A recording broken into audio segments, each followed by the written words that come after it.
लेकिन इसका जब आप दुरुपयोग करेंगे तो ये आपको कॉस्ट में मिलेगी। अब देखो, हवा को, दिमागदार लोगों ने हवा को बस में कर लिया तो ये मोबाइल से पैसा बना रहे। सारा पैसा कहाँ है? एयर से चल रहा। आपने, उन्होंने स्पेस में नॉलेज कर लिया तो आप वो टेलीविज़न आदि सब चीज़ों की जो शब्द हैं स्पेस में सुरक्षित है। वाटर पर उन्होंने कब्जा कर लिया, आपको बेच रहे हैं 10 रुपये 20 रुपये लीटर आपको पानी बेच रहे हैं। जिस देश में गंगा जैसी नदी बहती है वहाँ पॉल्यूटेड आपने पॉल्यूशन कर दिया तो पानी आपको पैसे से मिल रहा। ये सारी प्रॉब्लम क्यों हो रही? चूँकि प्रकृति के साथ आपने सामंजस्य नहीं बनाया। हमने भी कहा था कि 1400 प्रकार के रोग एशिया के देशों में हैं जो यूरोप के देशों में नहीं है। चूँकि उन्होंने अपने इन्वायरमेंट को, अपने पर्यावरण को ठीक रखा है। और आपने जब अपने पर्यावरण को खराब किया है, जंगलों को समाप्त किया, पानी को पोल्यूटेड किया, जगह जगह गंदगी फैलाएंगे तो मच्छर खाएंगे, मलेरिया होगी, बीमार होंगे। आप यूरोप के देशों में जाओ, ये प्रॉब्लम नहीं है। तो जहाँ अच्छी एजुकेशन, अच्छी समझ आएगी तभी इन समस्याओं का समाधान होगा। तो इसलिए आपको अपने जीवन को प्रकृति के साथ जोड़ना चाहिए। और आजकल आप लोग आराम तलब लाइफ चाहते हैं। जितने बच्चे अपने घर में गर्म पानी से कितने नहाते हैं? सारे लोग गर्म पानी से नहाते हैं। और गर्म पानी से नहाने से जल्दी बाल सफ़ेद होते हैं, जल्दी आँख की रोशनी जाती है, फिर आपको प्रॉब्लम क्रिएट होने शुरू हो जाएंगे। अभी हिंदुस्तान में सबसे ज़्यादा लोगों को प्रॉब्लम हो रही, विटामिन डी की कमी आ रही है, विटामिन B12 की कमी आ रही है। जो विटामिन डी तो सनलाइट से मिलते हैं। आप सब लोग भगवान राम को मानते हैं या नहीं मानते हैं? मानते हैं। आप उनकी शिक्षा का ग्रहण करेंगे?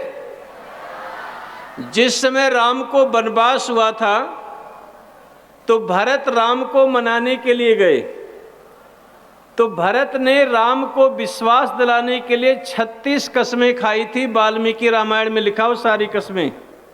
उन्होंने कहा, भाई हमारे और आपके बीच में कन्फ्यूजन क्रिएट करने के लिए, मतभेद पैदा करने के लिए लोगों ने काम किया, लेकिन इसमें मेरा कोई दोष नहीं है कि आप मेरे कारण वनवास नहीं आए हैं।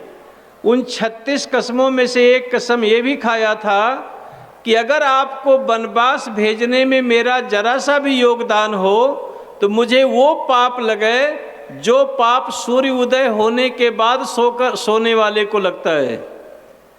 क्या कसम खाई थी? जो सूर्य उदय के बाद सोता है, जो उसको पाप लगता है, वो पाप हमको लगे। तो उन राम के ज़माने में सूर्य उदय होने के बाद सोना सबसे बड़ा पाप समझा जाता था। इसीलिए ऋग्वेद में कहा है, यो जागारतम ऋचः कामयन्ते यो जागारतम समानयन्ति यो जागारतम हम सोमाह तवा हम अस्मे सखे न्योका। जो जग करके शुभ कर्मों में लगते हैं, देवता ईश्वर उसी से प्यार करते हैं। इसीलिए ऋग्वेद में बताया, इच्छन्त देवाः सुनवन्तम न स्वप्नाय स्पृहन्ति यान्ति प्रमादम यतन्द्रा। जो जग करके श्रेष्ठ कर्म करते हैं उसी से ईश्वर प्यार करता है। खाली आलस्य में पड़े रहने वाले से ईश्वर प्यार नहीं करता है। तो अगर आप लोग अच्छे बच्चे हैं तो सूर्य उदय होने के बाद कितने बच्चे सो करके उठेंगे? कोई नहीं उठेगा। सूर्य निकलने से पहले कितने बच्चे सो कर उठेंगे? बोलो हम। ठंडे पानी से रोज कौन नहाएगा? बोले। रोज एक्सरसाइज कौन करेगा? रोज अपने शरीर को, वस्त्र को साफ कौन पहनेगा? अपने माता पिता का सम्मान रोज कौन करेगा? वेरी गुड, आप बहुत अच्छे बच्चे हैं। तो आप जब ऐसे करोगे तो आप दुनिया के अच्छे बच्चे बनोगे। और यहाँ से जाने के बाद आपके जीवन में बदलाव होना चाहिए। इस 8 दिन के शिविर का सफलता जब ही होगा जब आप यहाँ से सोसाइटी में जाएंगे तो आपके अंदर चेंजिंग आना चाहिए कि हम ट्रैफिक के नियमों का पालन करेंगे, हम यूनिफॉर्म वाले को देखेंगे तो अटेंशन जय हिंद करेंगे, हम अपने देश के प्रति प्रेम रखेंगे और हम एक दूसरे का रिस्पेक्ट आदर करेंगे, हम कास्टिज्म कम्युनिटीज़म में विश्वास नहीं रखेंगे, हम नेशनलिज्म में विश्वास रखेंगे, देश हमारा होगा, जाति धर्म हमारे लिए कोई इम्पोर्टेंस नहीं रखता है। बोलो ठीक है बात? ये आपको जाने के बाद आपके किताबों में नहीं, आपके भाषणों में नहीं, आपके जीवन में ये बात लगना चाहिए। और दूसरे का सहयोग हम पहले करेंगे, अपना सहयोग हम बाद में करेंगे। ये जो यूनिफॉर्म में आर्मी के लोग हैं, जब ये पास आउट होते हैं तो इनको 3 बात की कसम दिलाई जाती है, 3 प्रतिज्ञा दिलाई जाती है। पहला क्या होता है, यहाँ से जाने के बाद सबसे पहले आप देश के विषय में सोचेंगे। किसके विषय में सोचेंगे? सबसे पहले किसके विषय सोचेंगे? दूसरी बात याद दिलाई जाती है, आप दूसरा अपने सहयोगी साथियों के विषय में सोचेंगे, जो आपके आश्रित हैं उनके विषय में सोचेंगे। दूसरा चिंता किसकी करेंगे? जो आपके आश्रित लोग हैं। अगर आप कमांडर हैं तो जितने भी आपके नफरिज हैं वो आपके बच्चे की तरह हैं। जैसे आप अपने पुत्र से प्यार करते हैं, अपने बेटे से प्यार करते हैं, उसी तरह से एक कमांडर अपने सारे सोल्जर से प्यार करता है। अगर इस तरह से वो प्यार नहीं करता है तो कमांडर के लायक वो नहीं हो सकता। तो इसलिए ये सोच दूसरी बात की जाती है कि आप अपने सहयोगियों के विषय में सोचेंगे। और तीसरी बात बताई जाती है कि आप अपने विषय में सोच सकते हो। जरूरी नहीं कि आप सोचो, आप सोच सकते हो, आपका मर्जी है तो सोचो, नहीं मर्जी हो मत सोचो। तो यहाँ से जाने के बाद आपको सबसे पहले इस देश के विषय में सोचना चाहिए। तो देश की राष्ट्रीय संपत्ति को नुकसान करना चाहिए। आप लोग जब कोई आंदोलन करते हैं तो पहले बस जला दो, क्या करते हैं? रोड ब्लॉक कर दो, मार्केट बंद कर दो। ये इससे किसका नुकसान होता है? आप कहते हैं सरकार का हो रहा। तो सरकार किसकी है? सरकार तो आप हैं। आपके खून पसीने का पैसे से टैक्स से बस खरीदा गया है, रोड बनाया गया है। अगर ट्रेड नहीं होगा तो टैक्स नहीं आएगा, आपकी गवर्नमेंट, आपका देश नहीं चलेगा। तो आप अपना नुकसान करके अपनी मांगे मनवाते हैं। ये बुद्धिमानी है कि मूर्खता है? तो ऐसी मूर्खता आप लोग करेंगे तो हमारे बच्चे शिविर में आने वाले ऐसी मूर्खता नहीं करेंगे। न वो कभी बस को जलाएंगे, न कभी रोड को ब्लॉक करेंगे, न कभी मार्केट बंद कराएंगे। अपनी डिमांड अपने तरीके से मांगेंगे, लेकिन राष्ट्रीय संपत्ति को नुकसान करके कोई काम नहीं करेंगे। बोलो ठीक है? तो इस तरह से देश के विषय में सोचो और अपनी, हमने कहा, प्राकृतिक मूल्यों के साथ, प्राकृतिक संपदा के साथ अपने जीवन का सामंजस्य बनाना सीखो। इसलिए एयर, वाटर, फूड, इन सब की सुरक्षा करना चाहिए। और एक बात आप भूल जाओगे, उसे नोट कर लो। और नोट ये करो कि जिस वस्तु को हम बना नहीं सकते, जिस वस्तु को हम बना नहीं सकते, जिसको हम पैदा नहीं कर सकते, जिस वस्तु को हम बना नहीं सकते, अर्थात जिसे हम पैदा नहीं कर सकते, उसे मिटाने का हमारा कोई नैतिक अधिकार नहीं है। ये सेंटेंस क्या हुआ कि जिस वस्तु को हम बना नहीं सकते, अर्थात हम पैदा नहीं कर सकते, उसे मिटाने का हमारा कोई नैतिक अधिकार नहीं है। अब बताओ, इस दुनिया में जिब्राल्टर से लेकर इंडोनेशिया तक 7 बिलियन मनुष्य की आबादी है।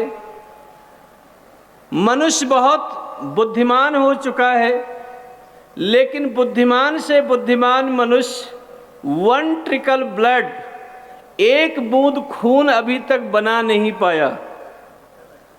हमारे जो शरीर में 1 बूंद खून बना नहीं पाया। अगर किसी को बाईपास सर्जरी कराना है तो उसे अपने हाथ की नस काट कर लगानी पड़ती है। 2 इंच नस दुनिया का कोई साइंटिस्ट बना नहीं पाया। सारे विश्व के साइंटिस्ट मिलकर किसी पेड़ को, किसी पक्षी को बना नहीं सकते। तो जब आप किसी मनुष्य को बना नहीं सकते, किसी पक्षी को बना नहीं सकते, किसी पशु को नहीं बना सकते, तो उसे मिटाने का कोई नैतिक अधिकार नहीं है। ये बात ठीक है नहीं ठीक है? इसलिए जिस वस्तु को हम पैदा नहीं कर सकते, बना नहीं सकते, उसे मिटाने का हमारा कोई नैतिक अधिकार नहीं है। और अगर इस सेंटेंस का हम अमल करें तो प्रकृति के साथ हमारा सामंजस्य अपने आप बैठ जाएगा। और इस यूनिवर्स में जितने भी प्राणी हैं वह एक दूसरे की मदद करने वाले हैं, दूसरे को नुकसान करने वाले नहीं हैं। हर चीज़ को लाभ, हर चीज़ से लाभ और बेनिफिट हम सभी लोग को मिलता है। तो reviving relationship between man and nature, ये आपके लाइफ का सबसे बड़ा चैलेंज है कि मनुष्य और प्रकृति के बीच में सामंजस्य प्रस्थापित करना। दूसरा चैलेंज है nurturing human values to eliminate violence, mistrust, hatred and greed. मानव मूल्यों के संवर्धन के लिए, इसका हिंदी लिख लो, मानव मूल्यों के संवर्धन के लिए हिंसा, अविश्वास, हिंसा, अविश्वास, वायलेंस, मिसट्रस्ट, नफरत और लालच को जड़मूल से समाप्त करना। अगर आप चाहते हैं कि सोसाइटी में, कंट्री में मानवता आए, nurturing human values to eliminate violence, mistrust, hatred and greed, तो सबसे पहली चीज है हिंसा, दूसरा है अविश्वास, तीसरा है नफरत और चौथा है लालच। इन बुराइयों को जड़मूल से समाप्त करना। अब बताओ हिंसा क्यों होती है? मनुष्य वायलेंस क्यों करता है? हमारे देश में एक बहुत बड़े ऋषि हुए जिनका नाम था पतंजलि। उनके सूत्रों पर कमेंट्स करते हुए विद्वानों ने लिखा, भेदाद भयम। जब डिस्क्रिमिनेशन होता है, भेदभाव होता है, तो इनजस्टिस होता है, तो वहाँ भय पैदा होता है और भय से द्वेष पैदा होता है, द्वेष से घृणा पैदा होती है और घृणा से नफरत होता है और नफरत से हिंसा होती है। तो हिंसा का जन्म कहाँ से होता है? जब आप सोसाइटी में भेदभाव रखेंगे, आप कहेंगे कि अनटचबिलिटी रखेंगे, आप एक दूसरे को छुआछूत का रखेंगे, आप जो है अपने आप को सुपीरियरिटी कॉम्प्लेक्स से पीड़ित रहेंगे, तो प्रॉब्लम समाज में होगा। इसलिए हिंसा क्यों पैदा होती है, इस पर समझना चाहिए। महात्मा गांधी जी कहते थे कि मेरी अनपढ़ माँ परंतु मेरी समझदार माँ ने हमें सिखाया था कि अगर लोग अपने कर्तव्य का पालन करने लग जाएं तो सबको अपना अधिकार अपने आप मिल जाता है। हमें किसी का अधिकार छीनना नहीं चाहिए, और जब हम किसी के अधिकार को छीनते हैं तो फिर हिंसा का जन्म होता है, क्योंकि वो भेदभाव पैदा शुरू हो जाते हैं। आप देखिए हिंदुस्तान में नक्सलिज्म, टेररिज्म, इंसर्जेंसी, ये सब अलगाववाद, नक्सलवाद, आतंकवाद, ये क्यों पैदा होते हैं? चूँकि भेदभाव से, डिस्क्रिमिनेशन से, अन्याय के कारण होते हैं। अगर इसे ख़त्म करना है तो आप अच्छी एजुकेशन दीजिए, इकोनॉमी को आप प्रोग्रेस करिए। इकोनॉमी और एजुकेशन ये दो ऐसे अस्त्र हैं जो आप दुनिया में चेंजिंग ला सकते हैं। तो आप अपनी आर्थिक उन्नति के लिए कोशिश करिए और अच्छी शिक्षा के लिए आप प्रयास करें। तो ये आपके वायलेंस को ख़त्म करेंगे। आज सारे दुनिया में सबसे बड़ा प्रॉब्लम है अविश्वास। पिता का पुत्र पर विश्वास नहीं है, पति पत्नी में विश्वास नहीं होता, भाई भाई पर विश्वास नहीं है। तो ये सारा माहौल अविश्वास में जी रहा है। लेकिन एक बात याद रखो बच्चों, मैंने कल आपको समझाया था कि वेल्थ लॉस होने के बाद वापस आ सकता है, क्रेडिबिलिटी लॉस होने के बाद फिर इस्टेब्लिश हो सकती है, लेकिन ट्रस्ट, म्यूचुअल ट्रस्ट, परस्पर विश्वास लॉस होने के बाद वो आप वापस हासिल नहीं कर सकते हैं।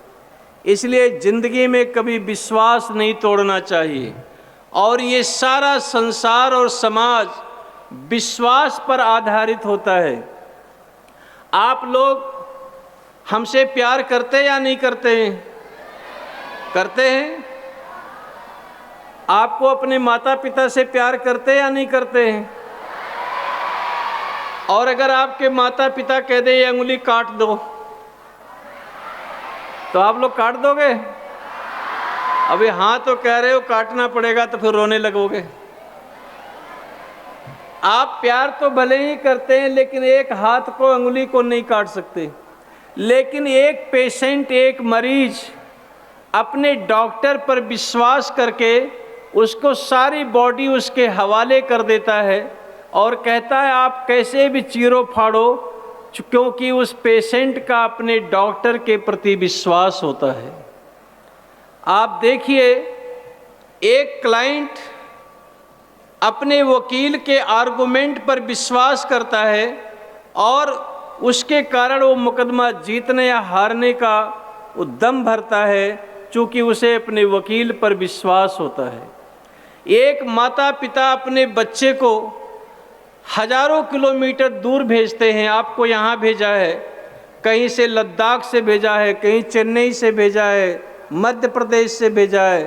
तो उनके दिल में ये विश्वास है कि हमारा बच्चा वहाँ जाकर कुछ सीखेगा। एक माता पिता अपने बेटी को गुलाब के फूल की तरह 18-20 बरस तक पालते हैं, लेकिन अगर किसी के हाथ में उसका हाथ पकड़ाते हैं तो उनके दिल में विश्वास होता है कि हमारी बेटी का जीवन यहाँ सुखी होगा। तो प्यारे बच्चों, विश्वास को तोड़ना जिंदगी को बर्बाद करना है और विश्वास को बनाए रखना जिंदगी को आबाद करना है। इसलिए जिंदगी में सब कुछ खो दो, लेकिन विश्वास को कभी मत खोना। तो ये सबसे बड़ी चीज़ आज जो चुनौती है, अविश्वास का माहौल, उसे बदलकर म्यूचुअल ट्रस्ट, परस्पर विश्वास कैसे आप लाएंगे। आपके लिए जो सबसे बड़ी चुनौती आ रही है, रिलीजियस बिगॉट्री, धार्मिक उन्माद, ये धर्म के नाम पर, कास्ट के नाम पर प्रॉब्लम क्रिएट हो रही है। इसकी जगह पर रिलीजियस फ्रेटर्निटी, धार्मिक सौहार्द आप कैसे पैदा करेंगे, ये आपको सोचने की आवश्यकता है। इसके साथ में ग्रीड, जो लालच है, वो लालच को ख़त्म करना। आप लिखो, ग्रीड, लालच 3 प्रकार की होती है। मनुष्य के डिग्रेडेशन, क्षरण का जो सबसे बड़ा प्रिंसिपल है, डाउनफॉल है, वो है ग्रीड, लालच। लालच 3 प्रकार की होती है। एक होता है वेल्थ की ग्रीड, धन की लालच। तीसरा होता है सेक्स की ग्रीड, काम वासना की लालच। और तीसरा होता है पावर एंड स्टेटस की ग्रीड, एक सम्मान, प्रतिष्ठा और पद पोस्ट की लालच। ये 3 प्रकार की लालच मनुष्य के जीवन में, माइंड में पैदा होती हैं और इसे फुलफिल करने के लिए वो 3 काम करता है। Number 1 corruption. करप्शन 3 प्रकार के होते हैं, physical corruption, financial corruption and intellectual corruption. ये तीनों करप्शन जानते हैं आप लोग? बहुत समझदार बच्चे। तो फाइनेंशियल करप्शन जो भ्रष्टाचार करते हैं रुपए का, फिजिकल करप्शन जो दुराचार करते हैं, और इंटेलेक्चुअल करप्शन दूसरे की बात को, दूसरे को मोटिवेट, अपने आप को उल्लू सीधा करना बनाते हैं, वो है इंटेलेक्चुअल करप्शन। और जब करप्शन से वो फुलफिल नहीं हो पाते हैं तो दूसरा काम क्राइम का करते हैं। योग दर्शन में ऋषि पतंजलि ने 84 टाइप की क्राइम बताया था, लेकिन अब तो न जाने कितने प्रकार के क्राइम हो चुके हैं। और तीसरा है, जब करप्शन और क्राइम से संतुष्टि नहीं मिलती है तो तीसरा काम आदमी करता है, वो सुसाइड करता है या माइग्रेट करता है। वो आत्महत्या कर लेगा या दुनिया से भाग जाएगा। जैसे भी लोग भाग गए, भारत छोड़ो अभियान चला दिए, कितने लोग भ्रष्टाचारी लोग भाग गए, नहीं भाग गए?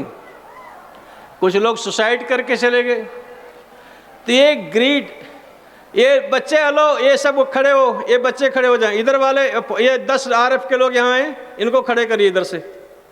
आप लोगों ने ड्यूटी समझी नहीं थी, मैंने क्या बताया था? एक हाथ का डिस्टेंस होना चाहिए, एक हाथ पीछे, यही ये शोर करते हैं। आप खड़े होइए, यहाँ बैठ के तमाशा मत देखिए, इधर आइए। ये 10 लोग इधर आइए, यहाँ पे, यहाँ लाइन पे, इधर सामने यहाँ खड़े, इनको खड़े करिए। आप सब लोग खड़े हो जाओ, इधर वाले उठ, स्टैंड अप, खड़े होइए, सीधा खड़ा हो इधर से, सबके सब खड़े हो जाए। मेरी बात सुन नहीं रहे हैं आप लोग? और एक हाथ का फासला रखिए, एक हाथ इधर रखिए बीच और उनको पीछे भेजिए। एक हाथ का ऐसा डिस्टेंस रखिए। ये राइट, ये आपका जो है उधर का, हाँ, लेफ्ट साइड का हाथ आप रखिए, ये इतना दूरी रखिए, बाकी उन सबको पीछे भेजिए। एक हाथ का लाइन रखिए इनको बना के। मैंने इस RF के एक इंस्पेक्टर को जिम्मेदारी दी थी, बस उन्होंने जिम्मेदारी को समझा नहीं। फेलियर टू परफॉर्म ड्यूटी, ये है काम की चोरी। और जो आदमी अपने काम के साथ गद्दारी करता है वो जिंदगी में किसी के साथ वफादारी नहीं कर सकता। मुझे दुख के साथ ये बात कहनी पड़ रही है। ये क्यों शोर कर रहे हैं? चूंकि वो कंजेस्टेड होकर बैठे हैं और इसमें आकर के इनको इंटरेस्ट की नहीं चला। एक हाथ रखा लंबा रखिए और सामने एक हाथ रखिए, इतने डिस्टेंस पर आप बैठेंगे। एक सामने एक दूसरे के पीठ पे टच करना चाहिए, इतना पीछे डिस्टेंस होइए।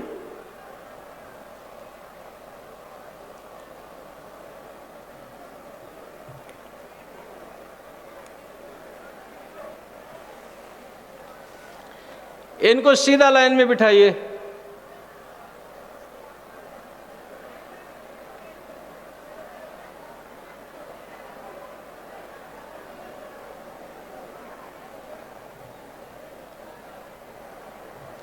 एकदम लाइन सीधी होनी चाहिए और सबके पास नोटबुक और पेन रहना चाहिए। और जो भी मक्कारी करें उनको 100 टाइम कान पकड़ के उठ बैठ लगाना पड़ेगा। देख लेना ध्यान से।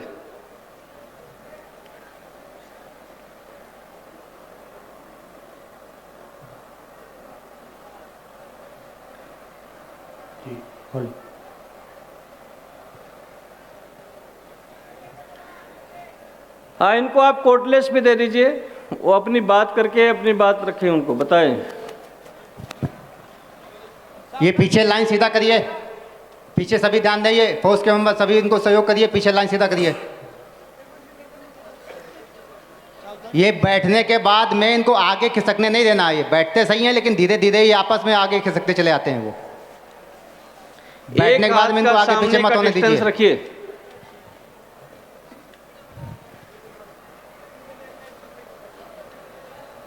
ये जो डिस्टेंस मेंटेन करके बैठेंगे ये आगे पीछे नहीं होंगे, जो जहाँ बैठेगा उससे आगे पीछे नहीं हिलेगा, ध्यान देगा।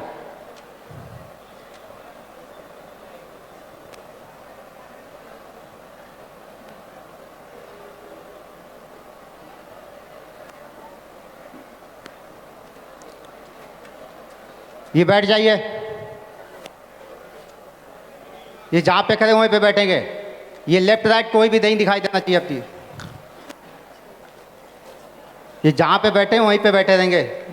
जब आपको अगेन उठने के लिए बोला जाएगा तभी यहाँ से उठेंगे। और सबके पास नोटबुक और पेन होना चाहिए। अगर बात में इंटरेस्ट नहीं है तो बोलो, हम टॉपिक बदल देंगे। अगर इस बात में जो मैं बता रहा हूँ ठीक है गलत है, उसमें इंटरेस्ट आपका है या नहीं है? अगर नहीं है तो मैं टॉपिक चेंज कर दूं, अगर आपको कोई हार्ड लग रहा हो, मुश्किल लग रही हो। ये आपके जीवन में काम आएगा या नहीं आएगा मेरे विचार? तो फिर आप क्यों शोर करते हैं और क्यों इस तरह से बातें करते हैं? तो आप देखिए, लालच, आपको दूसरा सिद्धांत मैंने बताया था, nurturing human values to eliminate violence, mistrust, hatred and greed. मानव मूल्यों के संवर्धन के लिए हमें हिंसा, अविश्वास, नफरत और लालच को जड़मूल से समाप्त करना चाहिए। तीसरा चैलेंज है eliminating poverty, lack of nutrition और हंगर एंड इलिटरेसी। हमें अपनी गरीबी को, अपनी भूखमरी को और अपनी अशिक्षा को जड़मूल से समाप्त करना चाहिए। हमारा दुश्मन पाकिस्तान, जर्मन, जापान, अमेरिका नहीं है।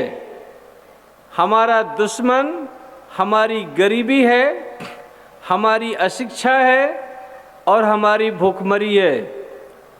एक बात याद रखो, शक्तिशाली व्यक्ति के लिए दुनिया में कहीं नियम और कानून नहीं होते। नियम और कानून गरीब और कमज़ोर के लिए होते हैं। अपने आप में इतना इस्टेब्लिश करो, इतना अपने आप को आगे बढ़ाओ कि दूसरे की हिम्मत न हो आपके साथ आंख मिलाने की। आप इतने पावरफुल बनने की कोशिश करो। तो आप देखो, आचार्य चाणक्य का नाम सुना है आप लोगों ने? आचार्य चाणक्य ने कहा नरक क्या है? उनसे किसी ने पूछा नरक क्या है? आजकल लोग स्वर्ग और नरक में जाना चाहते हैं हिंदुस्तान के लोग। तो उन्होंने कहा दरिद्रता साक्षात नरक है। आचार्य चाणक्य ने आज से 2338 वर्ष पहले समझाया था कि गरीब घर में पैदा होना, और अपने स्टूडेंट चंद्रगुप्त को उपदेश दिया था, कहा हे पुत्र, गरीब घर में पैदा होना, अशिक्षित घर में पैदा होना ये कोई अपराध नहीं है, लेकिन गरीब होकर, अशिक्षित होकर मरना यह पृथ्वी का सबसे बड़ा अपराध है।